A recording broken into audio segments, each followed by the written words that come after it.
আমেরিকায়, পর্যন্ত ইংল্যান্ডে, আপনার কিসের চাহিদা সম্বলিত জ্ঞান আছে? পরবর্তীতে বিএনপির ঘাড়ে চেপে প্রতিবন্ধী হয়েছেন। আপনার মতো প্রতিমন্ত্রী প্রতি মিনিটে সেকেন্ডে জন্ম দিয়েছেন। প্রাথমিক ও গণশিক্ষা প্রতিমন্ত্রী নয়, দুঃখিত, প্রতিবন্ধী। তিনি ঢাকা বিশ্ববিদ্যালয়কে কেন্দ্র করে একটা কুরুচিপূর্ণ ও উদ্দেশ্যমূলক বক্তব্য প্রদান করেছেন। সেই বক্তব্যটা আসলে কি? এই ঢাকা বিশ্ববিদ্যালয়কে তিনি বলেছেন এটা কোচিং সেন্টার। ধিক্কার জ্ঞাপন করলাম আপনার প্রতি। বাংলাদেশের কোন শিক্ষা প্রতিষ্ঠানে আপনি পড়েছেন? কোন শিক্ষা প্রতিষ্ঠানের শিক্ষা সংস্কৃতির সাথে আপনার সম্পৃক্ততা বিদ্যমান আছে মিস্টার প্রতিবন্ধী? কোন সম্পৃক্ততা নাই। পড়ছেন তো আমেরিকায়, পড়ছেন তো ইংল্যান্ডে। কি বুঝছেন বাংলাদেশের জনগণের দরদ?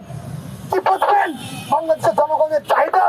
আপনার কিসের চাহিদা সম্বলিত জ্ঞান আছে? ছিলেন এনডিএমের নেতা, একজন প্রতিবন্ধী নেতা, অর্থাৎ জনবিচ্ছিন্ন নেতা ছিলেন। পরবর্তীতে বিএনপির ঘাড়ে চেপে প্রতিবন্ধী হয়েছেন। যদি এককভাবে ভোট করতেন 360টা ভোট পেতেন না, 365 ভোট পেতেন না।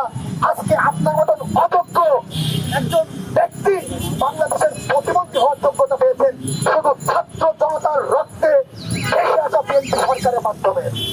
আপনি আমাদেরকে বোকা মনে করেন? আমরা ঢাকা বিশ্ববিদ্যালয়ের শিক্ষার্থী। আপনার মতো প্রতিবন্ধী প্রতি মিনিটে সেকেন্ডে জন্ম দিয়েছেন। আমরা একটা বাংলাদেশের রাষ্ট্রনায়ক। তোমার মতো অথর্ব গর্জব না। তোমার বাপ একটা আন্তর্জাতিক চিটিংবাজ, তুমি একটা জাতীয় চিটিংবাজ। তোমার বাপ বলেছে সারা পৃথিবী নাকি সেরা 10 অক্ষর ব্যবসায়ী নাকি একজন। আমরা শুনেছি অনেক ধনবী, অনেক ধনকবি, মুসাফির সবচেয়ে। পরে দেখলাম এই আন্তর্জাতিক বাটপারটা জন্ম দিয়েছে কুলাঙ্গার, যে কিনা জাতীয় বাটপার। ঢাকা বিশ্ববিদ্যালয়ে কথা বলো, বাংলাদেশের ইতিহাস অধ্যয়ন করে দেখো।